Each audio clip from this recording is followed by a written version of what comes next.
El Señor esté con vosotros. Del Santo Evangelio de nuestro Señor Jesucristo, según San Marcos. En aquel tiempo Jesús se dirigió a su ciudad y lo seguían sus discípulos. Cuando llegó el sábado empezó a enseñar en la sinagoga. La multitud que lo oía se preguntaba asombrada, ¿de dónde saca todo esto? ¿Qué sabiduría es esa que le ha sido dada?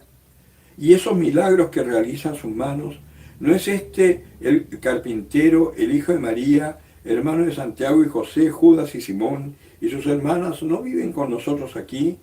Y se escandalizaban a cuenta de él, y les decía, no desprecian a un profeta más que en su tierra, entre sus parientes y en su casa. Y no pudo hacer allí ningún milagro, solo curó a algunos enfermos imponiéndoles las manos, y se admiraba de su falta de fe, y recorría los pueblos de alrededor enseñando. Palabra de Dios. Pues acá tenemos una palabra hoy, queridos hermanos, que nos interpela un poco duramente si es que la tomamos como una palabra para nosotros. Pero como decía la primera lectura, Dios corrige a los suyos como un padre corrige a sus hijos. Por lo tanto, esta palabra, lejos de ser una crítica, es una amonestación para que reaccionemos. ¿En qué sentido? Nosotros nos hemos ido acomodando al mundo. Y aunque nos decimos cristianos, estamos con un pensamiento que es más del mundo que de Dios. Ejemplos muchos. ¿Cuántos que se casan por la iglesia y hacen una linda fiesta y todo, y a los 2 años están separados? ¿Cuántos hay bautizados que ni siquiera se han casado y están viviendo como si fuesen paganos, en concubinato, arrejuntados, como se dice en Chile? ¿Cuántos hay que siendo cristianos están de acuerdo con el aborto y la eutanasia? Y se dicen cristianos. ¿Cuántos hay que siendo cristianos y viviendo su vida en comunidades eclesiales, por ejemplo, son capaces de votar por un político que está en contra de todos los valores cristianos para que los represente? Entonces, ¿en qué quedamos? ¿Somos cristianos? ¿O solamente nos decimos cristianos porque fuimos bautizados de pequeño y no tenemos idea de lo que significa ser cristiano? Pues bien, el Señor, que cuando tus padres y padrinos hicieron las promesas por ti, el Señor, que no concibe la mentira, tomó por cierto que ellos se iban a preocupar de enseñarte el camino de la fe, el camino de la vida. Y espero que alguno lo haya recibido, pero por lo general, nuestros padrinos poco y nada hacían por nuestra fe. Muchos, me ha tocado hablar con muchos, ni siquiera saben quiénes eran sus padrinos. En mi caso, mi padrino era el hermano menor de mi papá, que me pasaba a buscar religiosamente los días domingos para llevarme al fútbol. Pero nunca me habló de Dios. Y mi madrina era una hermana de mi papá que vivía en Argentina y que me mandaba para mi cumpleaños un regalo que era de cumpleaños y Navidad porque yo nací cerquita de la Navidad. Pero nunca me habló de Dios. Y así crecí. Mi papá, indiferente con la iglesia, después sí vine a entender por qué, y lo comprendí perfectamente. Y mi mamá con un Dios castigador. Pórtate bien que Dios te va a castigar. Que eso, cuando yo lo comento, muchos me dicen, a mí me pasó lo mismo, ¿no?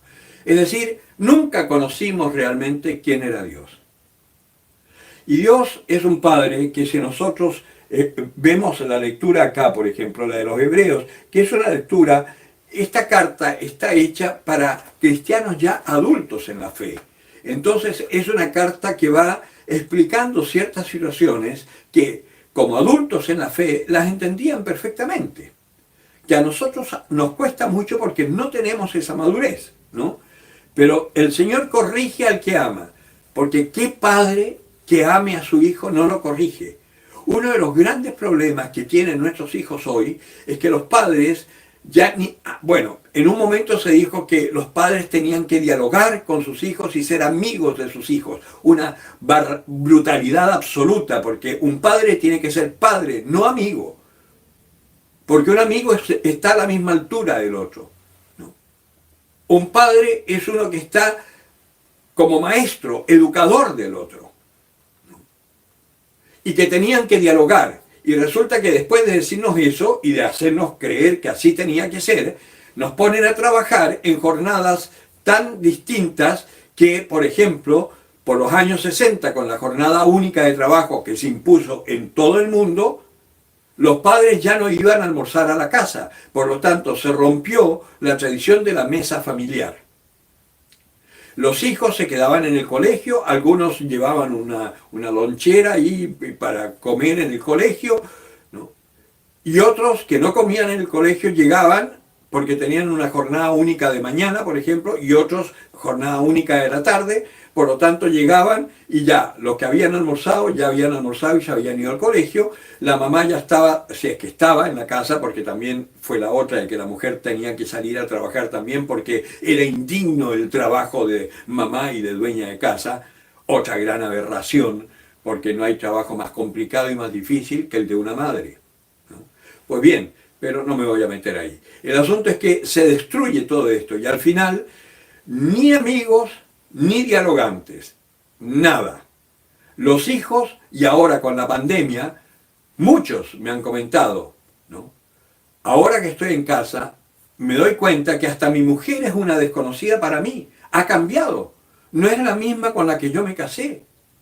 No conozco a mis hijos, no sé cómo dialogar con mis hijos.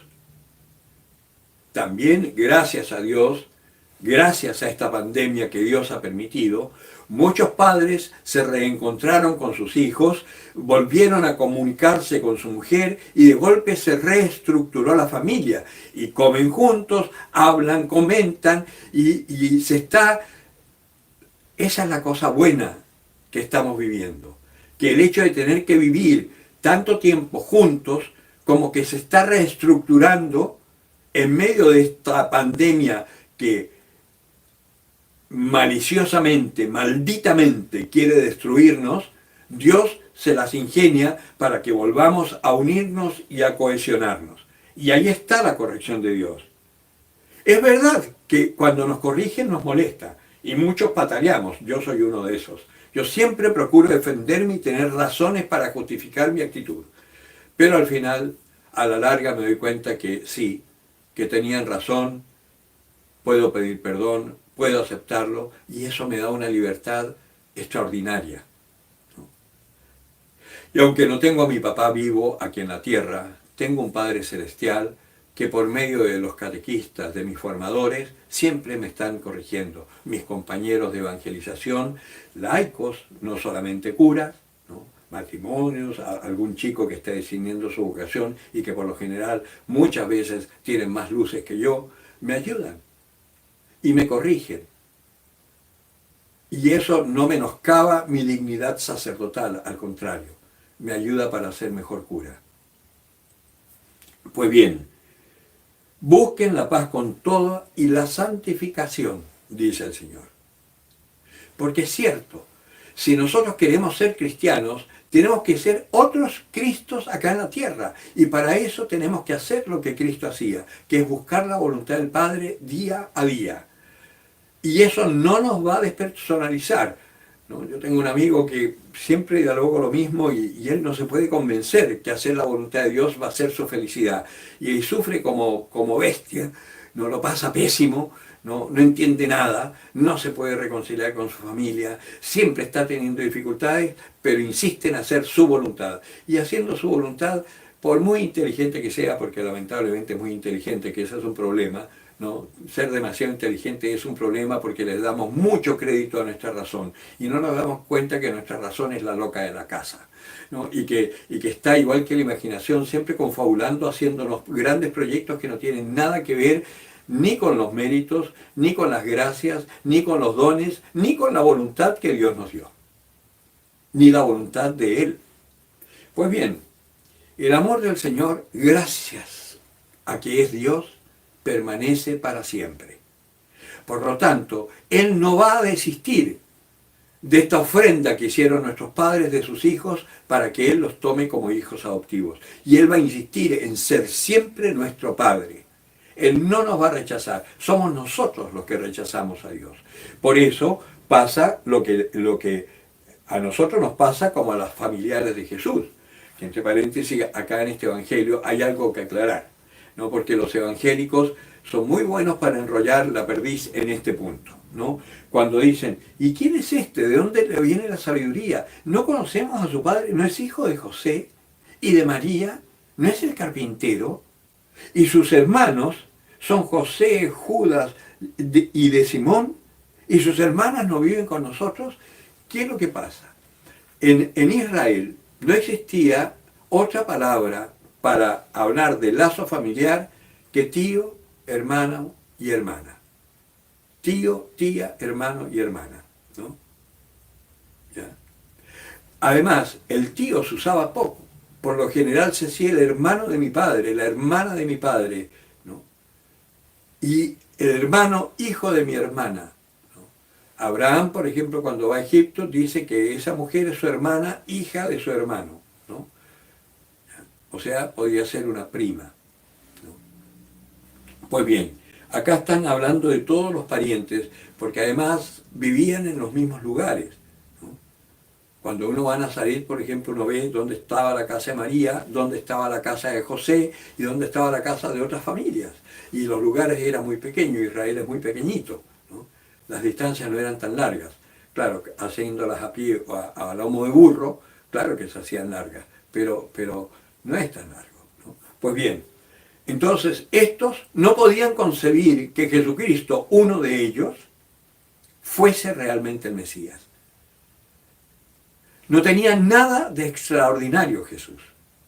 Físicamente era igual a todos los demás.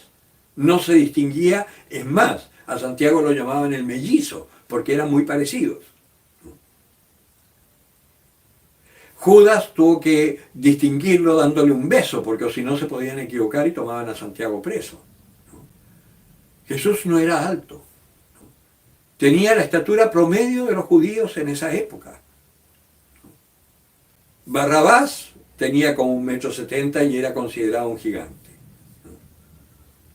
Pues bien, no pudo hacer nada en su pueblo porque no tenían fe. Y ese es un factor fundamental. ¿Por qué nosotros no podemos hacer nada tampoco? Porque no tenemos fe. Tenemos el Espíritu de Dios dentro nuestro, pero está encerrado, está prisionero de nosotros. Lo primero que tenemos que hacer por la fe es abrir nuestro corazón y que Él pueda actuar en nosotros. Y segundo, no achicarnos con el mundo, porque el mundo cacarea y mete bulla y es violento y todo, pero no se la pueden contra el poder de Dios, ¿no? El mundo no va a aniquilar jamás a la iglesia. Destruirán los templos, quemarán las imágenes, todo, pero la iglesia real, somos nosotros. Y somos piedras vivas y formamos parte de este templo vivo de Dios que no podrán destruir en la medida en que tenemos fe. Por eso, si tuviéramos fe, hoy estaríamos convirtiendo a nuestros hijos, hoy estaríamos convirtiendo a mucha gente, estaríamos sanando a muchos enfermos, porque es verdad, esos dones, el Señor los dijo, id y anunciar mi palabra, y estas señales los acompañarán. Daréis vista a los ciegos, sanaréis a los enfermos, ¿no? Haréis conocer el poder y el don de Dios a los hombres. Y no lo hacemos. ¿Por qué? Porque no tenemos fe.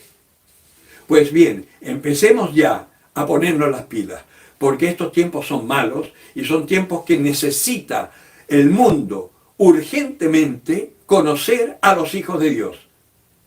aunque sea para que nos persigan y nos maten, pero no sin antes haber mostrado que Dios es el Señor de la historia y que si Él quisiera, con un soplo hace desaparecer el coronavirus, las vacunas desaparecen y todo desaparece, si Él quisiera. Pero como nos ama y nos da la libertad, está esperando que nosotros nos manifestemos los hijos de Dios. Y el mundo está esperando con ansia la manifestación. La naturaleza entera está esperando con ansia la manifestación de los hijos de Dios. Porque si empezamos a vivir como Dios manda, ni siquiera tendríamos que estar hablando de la conservación de la naturaleza y de todas las cosas que esas niñitas locas concientizadas para hablar, como la Gerda o no sé cómo se llama esa y otras más y otros más, jóvenes inocentes que los han condicionado y les han dado el coco para que hagan un discurso ecológico, terrorífico, ¿no? Pues bien, el cristianismo hace todo eso de una forma suave y sin condenar a nadie, salvando a todo el mundo y también a la naturaleza. Pongámonos las pilas, hermanitos, porque el mundo lo está necesitando y de nosotros depende la salvación de la humanidad, aunque parezca un poco presuntuoso, pero es porque Dios así lo quiere. El que tenga oídos para oír, que oiga.